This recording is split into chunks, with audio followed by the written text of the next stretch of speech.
Ser podcast. Las 8 de hoy por hoy en Ser podcast. Hola, buenos días. Un hombre ha matado en Bilbao a una niña de 13 años, luego él se ha suicidado. Ha ocurrido esta madrugada, se lo hemos contado hace apenas unos minutos. La primera información apuntaba que había matado a la hija de su pareja, pero la Ertzaintza acaba de confirmar ahora mismo que era su propia hija, que el padre ha matado a su hija que compartía con su pareja. La policía está trabajando ya con la hipótesis de que es lo que parece, es decir, un nuevo caso de violencia vicaria.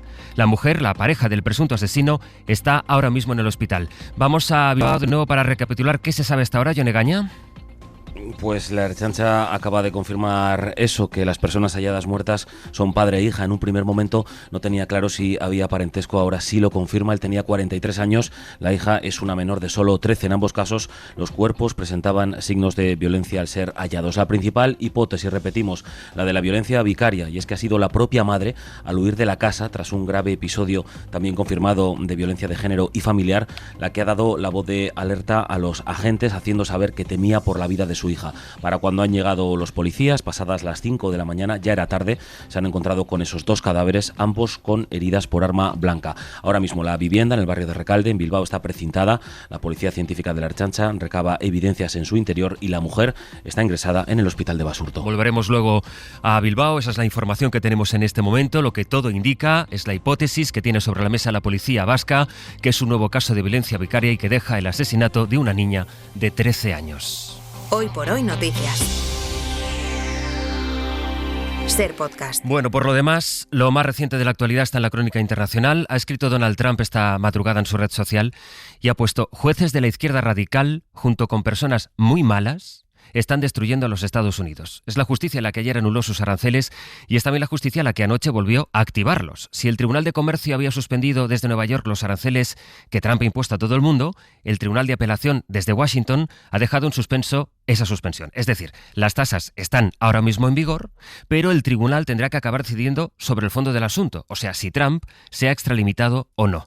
Washington, corresponsal, Sara Canals, buenos días. Buenos días, sí, es exactamente lo que quería la Casa Blanca, por lo menos a corto plazo, porque ayer aseguraba que si el Tribunal de Apelaciones no suspendía de inmediato este bloqueo, le pediría al Supremo que interviniera en el asunto como pronto hoy viernes. Y de hecho no es la primera vez que Donald Trump ejerce presión sobre la Corte Suprema, porque en todos sus frentes abiertos, ya sea Harvard, deportaciones o despidos masivos, su intención es la de acabar allí, en ese tribunal. Sin embargo, es una victoria a corto plazo porque la batalla judicial solo acaba de empezar. Y es que aparte de este fallo, que llega a raíz de una demanda de varios estados y organizaciones comerciales y que ahora queda suspendido, ayer otro tribunal federal, en este caso una corte de distrito de Washington, también ha declarado ilegal estos aranceles de Trump. Lo ha hecho por la misma razón, porque determina que no existe una emergencia nacional para imponerlos, aunque en este caso han sido dos empresas las que han demandado a Donald Trump y el bloqueo, que entraría en vigor en 14 días, solo les afecta a ellas. Y hay todavía, Isabel, otra decisión judicial más, en este caso sobre las políticas de Trump contra Harvard. Una jueza de Boston tumbó, al menos temporalmente, su intento de prohibir que la prestigiosa universidad matricule a estudiantes internacionales. La medida afectaría a 6.800 jóvenes. Precisamente ayer se celebraron las graduaciones de fin de curso. Los discursos estuvieron repletos de reivindicaciones de tolerancia y libertad. Aquí en España, Alberto Núñez Feijóo llama a manifestarse en la calle contra el gobierno. Decadencia o limpieza, mentiras o integridad, cloacas o decencia, democracia o mafia. La gravedad de los hechos conocidos, y aún parece que quedan hechos por conocer, trasciende a cualquier ideología, coyuntura o manía personal de nadie. La semana va a terminar teniendo en el centro de la agenda política a Leire Díez, la militante del PSOE que ofrecía a empresarios y abogados supuestos beneficios de la Fiscalía a cambio de que le dieran a ella información contra el jefe de la UCO, que está investigando casos contra el gobierno.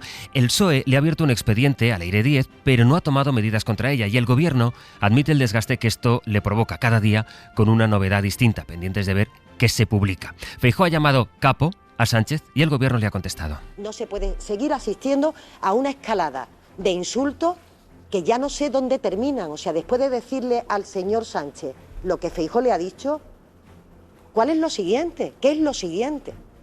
Cuando uno ya está en la agresión verbal directamente, ¿no? Porque para mí, esa expresión, para mí, desde luego es agresiva, muy agresiva. Hoy El País publica la conversación que ha tenido con Javier Pérez Dolcet. Dolcet es el empresario que estuvo en la cárcel por desvío de dinero y que participaba también en estas conversaciones de las que pudimos escuchar con Leire Díez. Bueno, dice Dolcet que él y Leire Díez estaban investigando juntos las cloacas del Estado, cómo funcionan, que todo esto era una investigación, y niega que sea fontanero de Ferraz. Esto en la semana en que a Marlaska le ha dimitido, recuerden, su número 2. La respuesta del PSOE ha sido hablar de cacería contra ellos. Lo cierto es que los socios del PSOE están empezando a pedirle explicaciones al Partido Socialista, algunas de cuyas voces internas reclaman también una reacción más contundente ante todo lo que está ocurriendo. Ana Fernández Vila, buenos días. ¿Qué tal? Buenos días, Astre. Pero digamos que la estrategia del PSOE es resistir.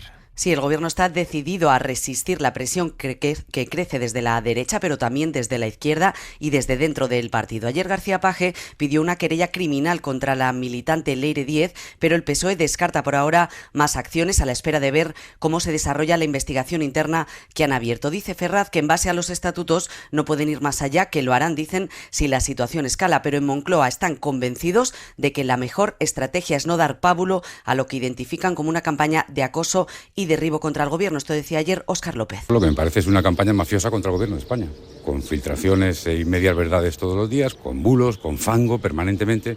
Insisten en Moncloa en que no hay ninguna trama corrupta, así que niegan que el Gobierno vaya a caer y ridiculizan, de hecho, el movimiento de Feijóo de volver a ofrecer una moción de censura sin recorrido. Eso sí, no oculta al Gobierno su preocupación por el riesgo de que se extienda el discurso del caos al que dicen que se ha abonado la derecha, y su frustración. También no ocultan su frustración por no poder lograr y situar otros asuntos en la agenda pública. Lo que ocurre, Ana, es que no es solo el Partido Popular quien aprieta en este caso, los socios. Es verdad que han descartado ya participar o promover de esa moción de censura que ayer dejaba en el aire Feijóo, pero sí piden contundencia al PSOE. Sí, prácticamente todos los aliados han endurecido el tono en las últimas horas, empezando por Sumar, socio de Gobierno. Esto dijo ayer Yolanda Díaz. Los hechos, de ser ciertos, son gravísimos y, por tanto, con la prudencia debida, que se investiguen y se depuren responsabilidades.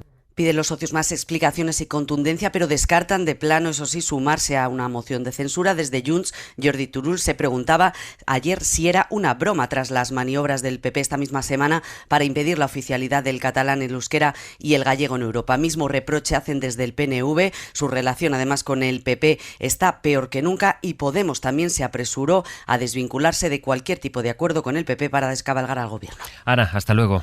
Hasta luego. Pues es a ellos, a los socios, a quien ha emplazado Feijóo para hacer caer al Gobierno. No promoverá una moción de censura que sabe que perdería, así que llama a salir a las calles de nuevo contra Pedro Sánchez. David Junquera. Con el novio de Ayuso recién procesado, un mensaje hizo vibrar los móviles de los periodistas. Alberto Núñez Feijóo convocaba a la prensa en Génova para una declaración.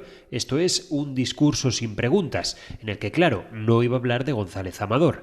El jefe del PP volvió a descartar la moción de censura, aunque hizo alguna apelación sin convicción a los socios, y lo que olía a anuncio grande se quedó en una convocatoria de concentración en Madrid, que será la sexta que montan los populares en esta legislatura. Llaman a todos a acudir. Llamo a todos los españoles que quieran a evidenciar su rechazo a un gobierno que ataca a jueces y a fiscales, que persigue a la Guardia Civil, a periodistas. Hablaba Feijóo de gobiernos que atacan a jueces, a la vez que fuentes de la Puerta del Sol acusaban a la magistrada que ha procesado a González Amador de no haberle dejado defenderse. En Génova ven con escepticismo que el procesamiento se produzca justo ahora que el gobierno atraviesa un bache e ironizan diciendo que estas coincidencias son ya un clásico. Pues vayamos a eso, a la noticia que en efecto se conoció poco antes de esa comparecencia de Feijóo y que deja a Alberto González Amador, el novio de Isabel Díaz Ayuso, a un paso del banquillo. Miguel Ángel Campos. La jueza concluye en su escrito, y es literal,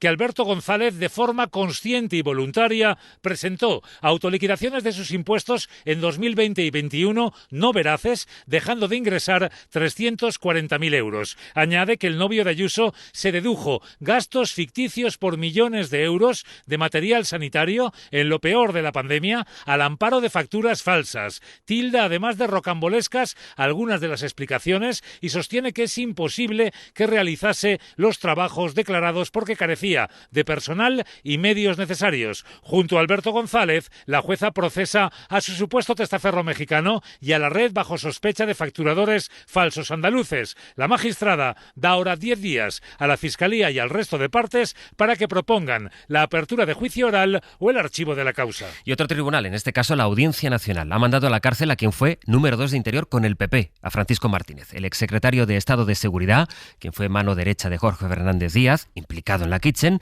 está acusado en esta ocasión de participar en una trama que blanqueaba el dinero que se acaban de comerciar con datos que habían robado a miles de usuarios. Una trama que, según la investigación, estaba liderada por el hacker Alcasec. Isabel Vega.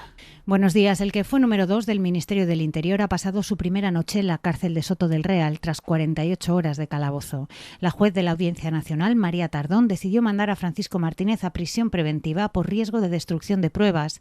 Se refiere a los datos sensibles de miles de ciudadanos que habría estado atesorando la presunta organización criminal. Se dedicaban a los ataques informáticos sobre todo tipo de bases públicas y privadas, desde el registro civil a los servicios de facturación de las eléctricas, y luego vendían esa información en la red.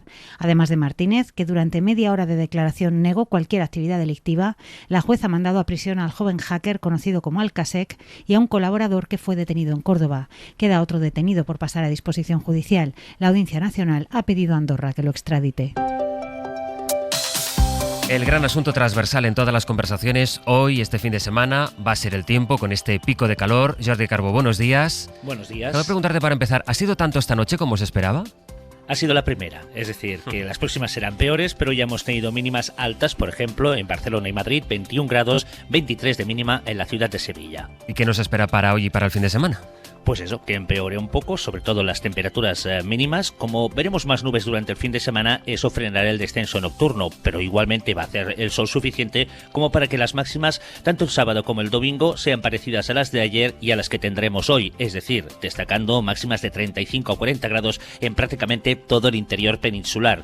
Van a subir incluso más en el Valle del Ebro. Y una novedad, típico también de estas situaciones de calor, mucho cuidado con las tormentas. Hoy en el interior durante la tarde con rachas muy fuertes de viento y poca agua, pero cerca de puntos de montaña como la cordillera Cantábrica, la Ibérica o en las montañas cercanas al Mediterráneo, algunos chubascos intensos, incluso con granizo, tormentas que se repetirían durante las tardes del fin de semana. Hasta luego, Jordi.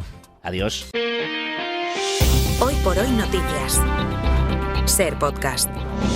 Israel ha lanzado esta madrugada nuevos ataques contra el norte y el sur de Gaza, ataques que dejan por el momento 9 muertos. La ofensiva de Netanyahu sigue y tiene a 500.000 de personas con riesgo de hambruna, según la ONU, mientras dice ahora Netanyahu que va a estudiar la posibilidad de un alto el fuego. Pablo Morán, buenos días. Hola, Sastre, buenos días. Pero no parece, Pablo, que al menos por ahora vaya a pasar de ahí, de esa declaración, porque la presión diplomática crece sin resultados que logren frenar a Netanyahu. A ver, hay una propuesta de alto el fuego sobre la mesa, pero la cosa no parece estar demasiado madura. Es una propuesta avalada por Israel, según la portavoz de la Casa Blanca, que propone 60 días de tregua y el intercambio de 10 rehenes vivos por presos palestinos, tal y como señalan los medios. Jamás la ha recibido, la está estudiando y habrá respuesta oficial en las próximas horas, pero las primeras impresiones de algunos altos mandos no son buenas, porque señalan que ese plan no garantiza el fin del asedio en Gaza. Israel tampoco ha hablado de ello en público, ni Netanyahu ni ningún alto cargo, incluidos los ministros ultras que esta misma semana se han opuesto a cualquier acuerdo con Hamás. Netanyahu le regaló ayer la mayor ampliación de asentamientos ilegales en Cisjordania en los últimos 30 años. Y la realidad es esa que apuntabas, que los ataques continúan y la ayuda humanitaria. Su reparto sigue obstaculizada por Israel, tal y como denuncia el portavoz de Naciones Unidas. Pablo, gracias. A ti, hasta ahora. En un mundo cada vez más convulso, el rey Felipe VI llamó ayer a los europeos a que se unan ante los retos del futuro. En el foro CREO, organizado por 5 días y por Prisa Media, el jefe del Estado reclamaba que el crecimiento económico llegue a todos los ciudadanos. Procurar que ese crecimiento económico, del que todos los sectores participan, tenga cada vez más una traslación en términos de equidad, de cohesión social. La opinión de Pepa Bueno. Pepa, buenos días. Buenos días, Astre. Buenos días a todos. Cuando nos acercamos al Ecuador de la legislatura, el gobierno progresista presenta una excelente hoja de servicios en economía, en políticas sociales y en la posición de España junto a la decencia internacional en los grandes conflictos. Pero a la vez acusa un evidente desgaste por el fuego graneado que soporta desde el primer día y por la gestión de errores propios. El caso de la militante Leire Díaz precisa una explicación clara y entendible sobre alguien que tuvo responsabilidades, aunque fueran menores, en el PSOE o gracias al partido.